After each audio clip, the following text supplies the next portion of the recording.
Hello everyone, Elden Ring, let's begin. The game starts with a PowerPoint presentation that tries to explain the plot of this game. In 2 words, a bunch of tall ladies with black knives killed Godwin the Golden, and because of that his mom Marika got mad and destroyed Elden Ring. When she destroyed Elden Ring, all her and Radagon's kids looted these shards and started to beat each other in order to get more power. But inland no one won, and each of them just built their own mini kingdoms in the Middle Earth. I want to say in the lands between. I could also talk about what are tarnished, but I won't do that because I am too lazy, and also it's just like Dark Souls. Okay, now gameplay. For this playthrough, I decided to start as a knight because I was bored of samurai, and also I want to test one thing. As soon as the game starts, we will pick up a finger which we can stick in our ass, and we love tutorials, fight this dude which will probably kill you, but I managed to almost kill him on this attempt. After waking up from a sweet dream, it's time for tutorial. Yes, again. And in the end of this tutorial, we will fight Soldier of God.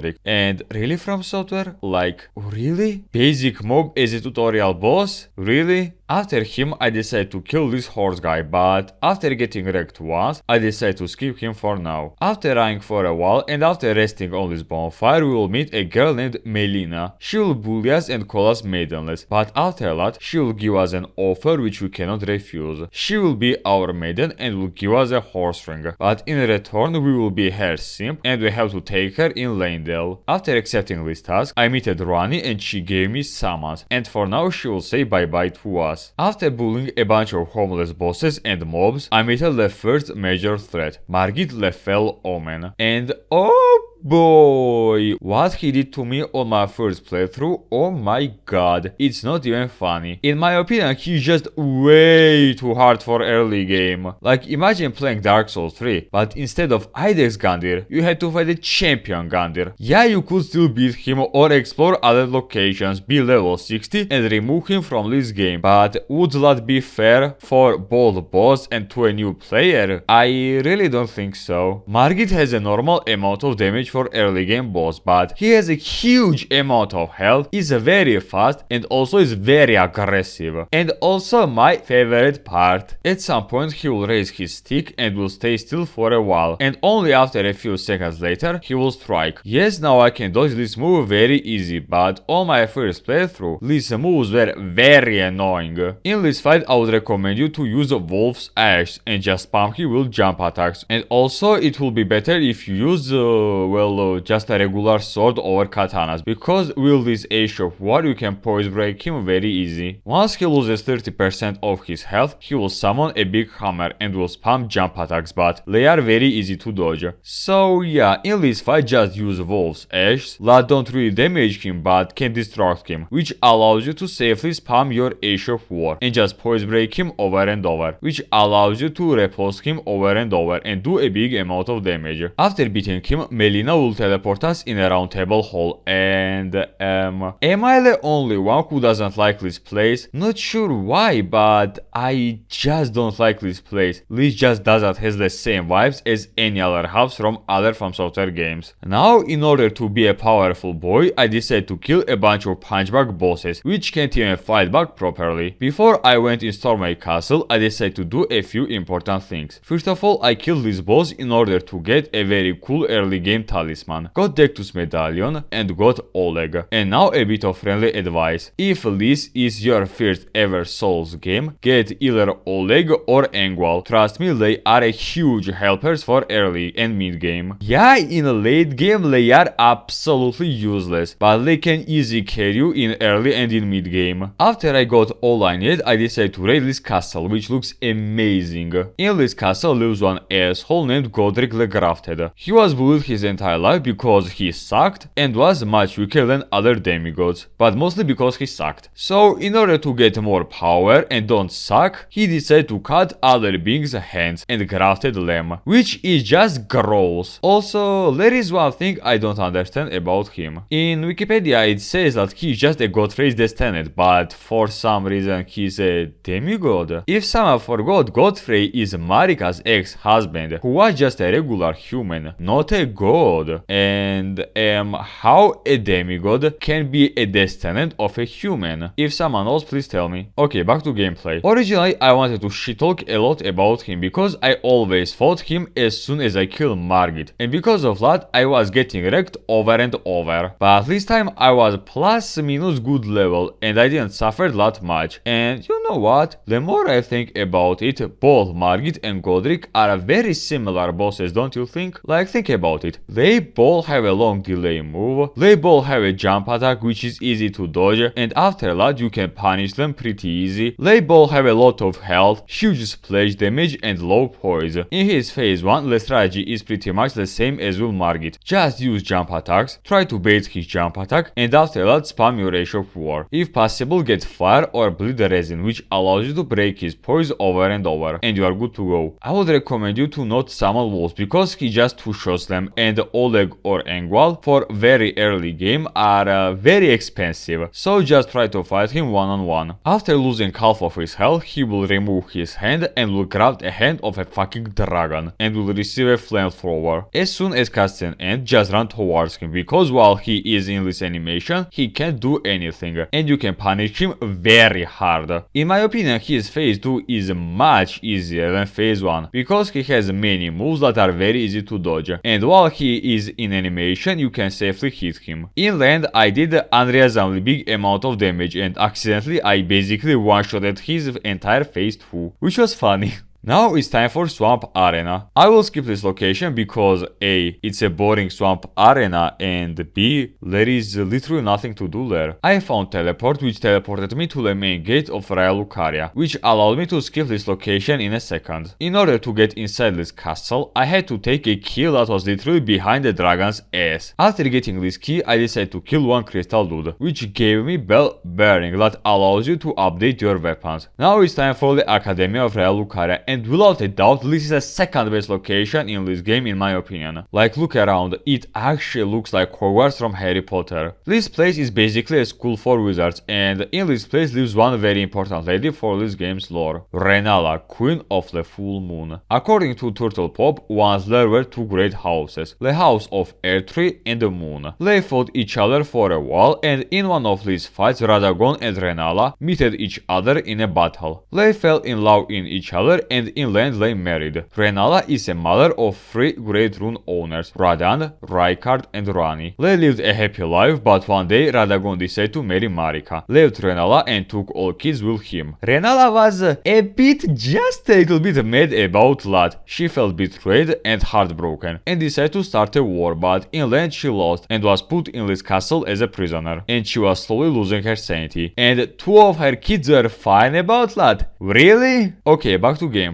After running for a while, I had to fight Radagon's wolf, and I don't want to say anything, but what the actual fuck, Miyazaki? Why is he just a thief and champions all combined, but with different hair color and Virgil's blades? Like, look at this shit. Look at his animations. They are identical to Sif and Ariandel's dog. After this abomination, it's time for Renala. I already told about her lore, so let's focus on her gameplay. Well, her gameplay is just a deconsolidated fight done right. In phase 1, you just have to run around and hit these girls that has a bubble on them. Hit them 3 times and Renala will drop down. But be very careful because they will breathe fire at you, throw books at you, and will throw a fucking chandeliers at you. Repeat this process 2 times and you're good to go. In second phase, Renala will reincarnate herself and she will show you why she was called Queen of the Moon. But there is a small problem about that. As it appeared, I was a bit, just a little bit over level. Plus, I had Oleg with me, so we just unlocked her a few times, and just like Godric, I accidentally two-shotted her by spamming Rush of War and reposting her. But despite her being a very easy boss, I like this boss mainly because of its visual. It just looks fantastic. Yes, her arena is literally a copy-paste of Rom's boss arena, but still. She also has many magical attacks, and at some point will summon ashes of wolves, knight, troll and a dragon. But like I said earlier, I was was just way too OP for her. So easy win, I guess. After we beat her, she will not die and we can reset our stats with the help of egg that she got from Radagon. Now it's time for Kaelid, and this location is just nuts design wise. Like, look around, everything in this place is dying and is slowly but surely rotting. Why is this place so fucked up? Well, once Malenia and Radan, who were the strongest demigods, decided to fight each other. They fought each other for a while, and inland, when Malenia realized that she was about to lose, she used the Scarlet Rod's nuke and basically nuked this place. Before you visit Radan, you have to visit outskirts of Leyndell, so I got other half of Dectus medallion and activated this elevator. Beated the Morgoth once again. After that, I decided to get improved version of Radan's amulet, and also with the help of Oleg, I beated Malenia's girls, who really wanted to penetrate me, but inland we bullied them pretty easy, and I got one very useful amulet. Now it's time for Radan. Radan is the eldest son of Queen Renala and Radagon, and also he is the strongest demigod, but he wasn't always that strong. In the beginning he even got wrecked by Margit, without much effort, but then after a while he started to learn about gravity magic, because he didn't want to leave his loyal but weak horse. And basically the only reason why Radan is that powerful is because he didn't want to leave his loyal but weak horse, which is pretty wholesome and funny if you ask me. Also, he was a huge Godfrey fanboy, and even his armor symbolizes Godfrey and his lion. But right now he is not in the best condition because of one lady. He completely lost his mind and is killing and eating everything that he sees, be it his ally or enemy. He was respected by many powerful warriors, and they all started a festival in order to give this legendary demigod and general the best battle in his life, and finally end his suffering. Now it's time for gameplay. Originally, when I played this game for the first time, I thought that he was the best boss in this game, but now, well, the situation with him is a bit complicated, I would say. He was nerfed to the ground. Like, holy fuck, despite him killing me twice, I still think that he's just a punch bag. In this fight, you have to summon boys to fight him, and you all should jump him. That's how this boss was made. You are not supposed to fight him alone, but if you fight him with your boys, you can pretty much gangbang this dude. You might say that I am a bit overlevel, but no, that's not because I am too overlevel. Once when I had bleed build, I killed him so fast, he even forgot to fly away, and because of that there is just no interest to fight him. He just dies unreasonably fast, and most of the time you just stay still and spam him with your OP of war. Like, why you nerfed him from software? Like, why? Why nerf your most fun and unique boss that was designed to be killed with an army of phantoms? And the funniest thing is that From Software didn't lay a finger on a hole that can full HP one-shot you any time of a fight, but we'll talk about that a bit later. After killing Radan, a bunch of meteors will fall on Limgrave, which probably were full of beings like Astel and Stonebull. Radan learned that from space there are some aliens who wanted to invade the land between, and with the power of gravity he stopped them as long as he could. Even when he lost his sanity, he kept them on space, and that's really badass and cool if you ask me. Now I decided to went in Sophia River because I want to get flowers that allows you to update summons and kill the boss of this arena. And you know what's funny? I wanted to kill Ancestor Spirit, but as it appeared after watching my video footages, I killed Regal Ancestor first, and only after that I killed Ancestor Spirit. Yes, I am a very talented person. Okay, fuck it. Let's talk about Regal Ancestor. And what can I say about him? Well, he's boring. Very boring. He's just jumping around, misses almost every hit, does low amount of damage, and is very squishy. But sometimes he will suck the life force of other beings, I guess. If you have a fire resin, you can run this poor deer down. The only good thing about him is his music. It's very unique and amazing. But other than that, he is just meh at best. Oh yeah, almost forgot. Before him I visit Nokron because it's necessary for running his quest, and also the other reason is on your screen. To be honest with you, I have no idea what Nokron or Noxella even are, because I am a very responsible person, and also I am way too lazy to watch Watis videos. After jumping another 3 sentinels but with Electro Dragon's dildo, it's finally time for Leyndell. And without a doubt, this is the best location in this game. game. It just looks fantastic. This is what if Anor Londo was made with modern technology. Also, there is the giant dragon, which according to Zulelevich is the biggest dragon in From Software games. After exploring for a while, I decided to get the armor of local Silver Knights, and it took me almost 2 fucking hours to get all their equipment. Fun fact, this dude is back till day 1. As long as you don't backstab him, and as long as you won't stop hitting him, he won't fight back. After getting all I need, I claimed on this dragon's corpse and on a huge tree, and finally it's time for Godfrey. Well, not really. Right now we have to fight his illusionary duplicated, and as a boss he's well, okay I guess. At this point I had 2 straight swords at plus 12, and also I had Mimic tier at plus 6, so we easy beated him despite the fact that in the beginning one random mob decided to join us in a fight. Now I had 2 options, either beat Morgoth or hunt down Snake. I decided to visit Richard. Yeah, I know it's Rykard, but I like to call him Richard. You have 2 options in order to visit him. Either you run a fucking marathon, or in Raya Lucaria jump right there and let this maiden eat you. After that you will wake up in this location and you have to jump a few times. After running for a while, I was forced to fight this fat bastard. Overall he is not that hard, and if you have 2 straight swords you can poison break him over and over. But in his second phase he will become even faster and will start to roll. This move is very annoying and hard to dodge, and it does pretty big amount of damage. But if you have Mimic tier or good weapon with good Age of War, you can just run this dude down without any problems. After running away from these snake people, I used teleport, and now it's finally time for Richard. Okay, so let's talk a little bit about Richard.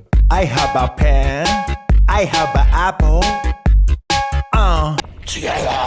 No, really, I'm not joking. His lore is just Ctrl-C, Ctrl-V of Aldrich. Basically, one day he woke up and decided to feed himself and a great rune to a snake. And just like Aldrich, he wanted to consume gods, and gameplay-wise, he is just a Yorm. Well, okay, King of the Storm, but Yorm is more popular. Many people praise him and call him the best boss when it comes to kill me with a magical weapon, and I absolutely disagree with that opinion. You want to know the difference between Yorm and Richard? Yorm could actually fight back, and sometimes it was problematic to charge Tomb Ruler. Meanwhile, Richard stays still and does nothing. The only problem you might have against him is his phase 1, because of his snake's dump hitboxes. I swear I beated Elden Ring many times, and only on my last playthrough I saw him throwing at me his fire skulls. For this playthrough I, for fun and for interest, used Mimic tier, and holy fuck, it wasn't even a fight, it was a fucking bullying.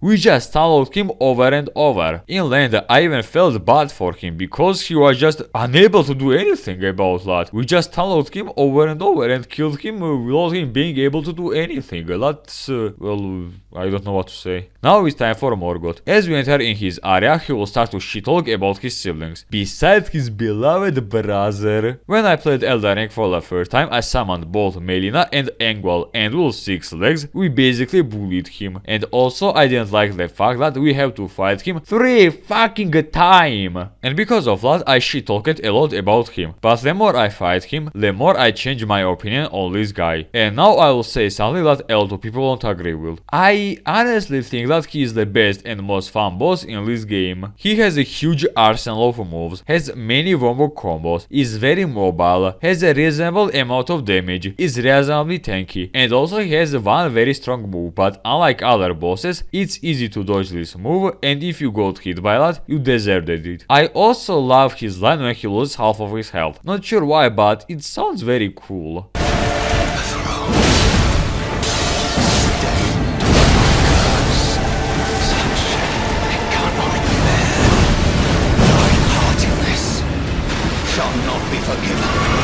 The only thing I didn't like about him is his lore. Many people praise him and call him one of the most well-written characters, but come on! He is literally a dude with Stockholm Syndrome. Basically, he and his brother were born with this curse, and because of that, people made fun of them and bullied them. And instead of getting angry and bully his bullies, he stayed in capital and wanted to be the next Elden Lord, and decided to defend the thing that bullied his entire existence. Also, So, by the way, why all Marika's and Godfrey's kids are some kind of freaks? One is a huge mermaid, and two of them are mutants. Like, look at Renala and Radagon's kids and then compare them to Marika's. Like, what? Okay, back to gameplay. Despite him being a Margit with a few new moves and weapons, I got wrecked a few times. The main problem with this guy is his phase 2. In his phase 2, he will literally vomit, and don't you dare to stay next to him. After that, he will get more weapons, and his main weapon will do some bloody slashes. That can be a bit annoying, but the main